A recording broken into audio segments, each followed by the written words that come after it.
For 200 years, no one dared remove her eyes blindfold. He did, and froze at the impo. Beginning. The city of Karen had no stars.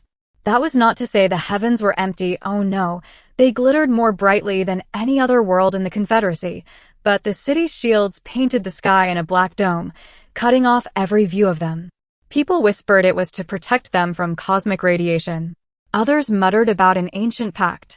But the truth was more delicate, more terrifying, the blindfolded statue at the center of the city. She had stood there for 2 centuries, white stone, unmoving, carved in the image of a woman seated upon a throne. Her hands rested in her lap, her posture serene, her lips parted slightly as if she were mid-breath.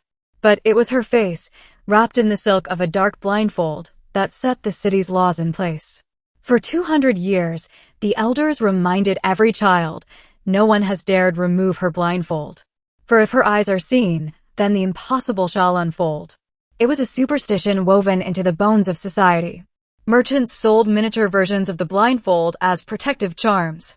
The city guard patrolled the central plaza, ensuring no drunkard or foolish youth tried to climb the statue. Rituals were performed every equinox, readying the blindfold with new silken cords, though none dared peek beneath. To strangers, it was just another odd custom. But to the people of Karen, it was survival itself. Cashin didn't believe in it. He was 25, a scavenger and ex-historian, one of the few who dared explore beyond the dome's edges where the broken lands stretched.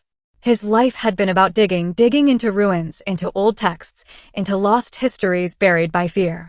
And every time he found something, he felt more convinced that the statue was not just superstition, but a key. When he looked at her, at the lips curved like they were about to speak, at the way her carved fingers seemed too delicate, too real, he felt something stir. Not fear, not reverence, but a question so loud it echoed in his bones. Why does she need to be blindfolded at all? Middle. The archives beneath Karen were forbidden, but Cashin had bribed, lied, and broken into more dangerous places before.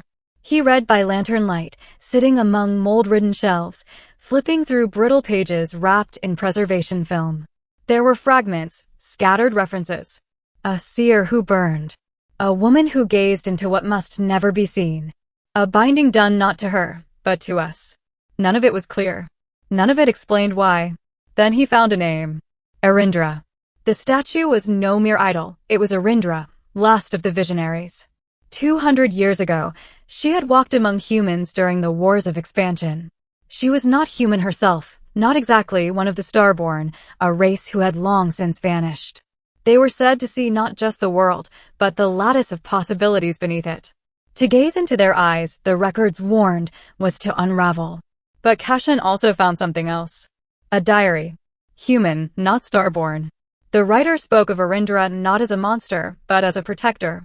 She had begged them to blindfold her, not for her sake, but for theirs. If you see what I see, you will drown in infinity. If you see my eyes, you will know truths your mind cannot cage.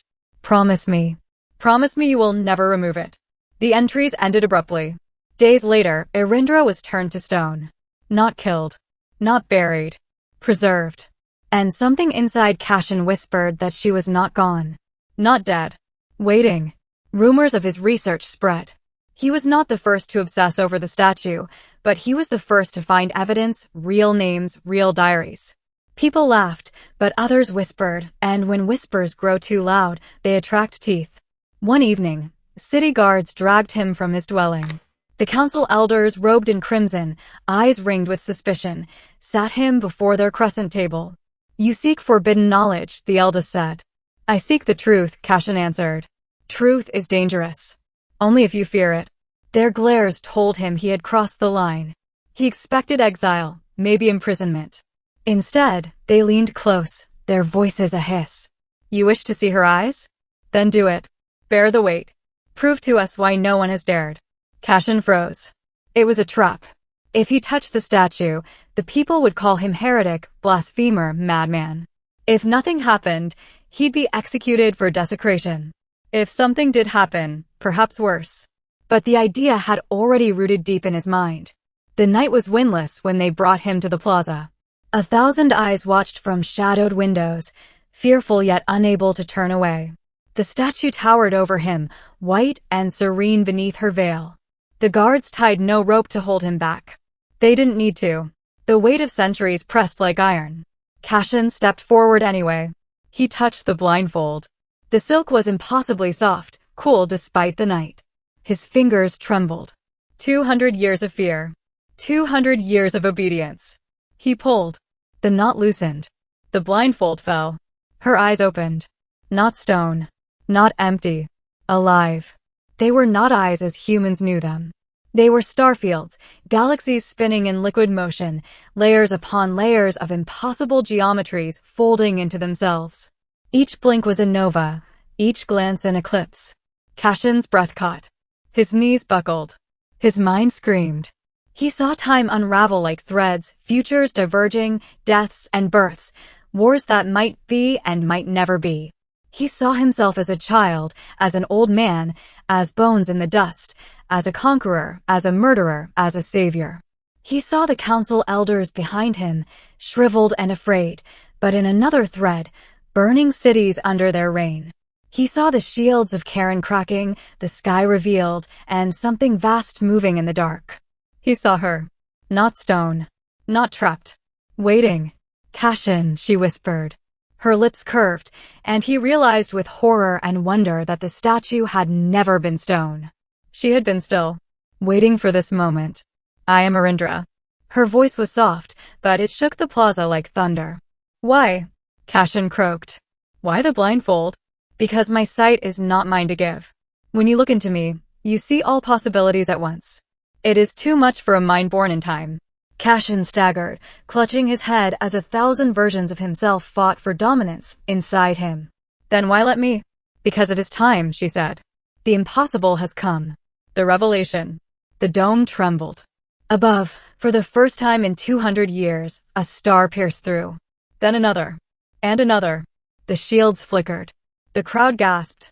Some fell to their knees. Others screamed. The elders backed away, hissing words of denial, but Arindra turned her gaze skyward. They are here. Cassian followed her eyes. And froze. Beyond the broken dome, ships unlike any Confederacy design drifted. Living ships, woven of bone and crystal, each the size of a mountain. They pulsed with light like beating hearts. The Starborn had returned. No, one elder choked. They were myths. They were truth, Arindra said. And they will judge. The ships sang a resonance that rattled teeth and bent steel. The people of Karen screamed as the sound burrowed into their skulls. Cassian felt the futures inside him splitting, rearranging, shattering. Why me? He gasped, pressing his palms to his temples. Why show me this? Arindra's star-filled eyes softened. Because you are the first in 2 centuries who dared to question. You are the first who would rather risk madness than live chained by fear. I showed you because you will need to choose. Choose what? Whether humanity kneels or stands. Ending. The plaza erupted into chaos. Guards tried to rally the people, elders shouted decrees, but the crowd surged like a broken tide. Some worshipped Arindra. Some cursed her. Others begged Cassian to cover her eyes again. He could not. He knew it now. Covering her would not save them. The impossible had already begun. Arindra placed a hand upon his shoulder. Her touch was warm, alive. They will not listen to me. I am of the Starborn. But they may listen to you. You carry my sight. You have seen what waits beyond. Cassian staggered, the visions still clawing at him. Futures where cities burned. Futures where humanity was culled. Futures where they fought alongside the Starborn, carving a place among the stars. All possible. All real. He looked at the people, at their terrified faces, at their desperate hope. Then he raised his voice. We have lived in fear for 200 years. Blindfolded, bound. No longer. The stars have come, yes, but they are not gods. They are not demons. They are a choice. We either cower or we rise. And I, his voice broke, then steadied. I will rise. Arindra smiled. For the first time in centuries, her lips curved in peace. The blindfold lay at their feet, nothing more than silk now. The city trembled as the shields failed completely, and the full heavens poured down. Cassian felt terror, wonder, infinity. And for the first time, he felt free.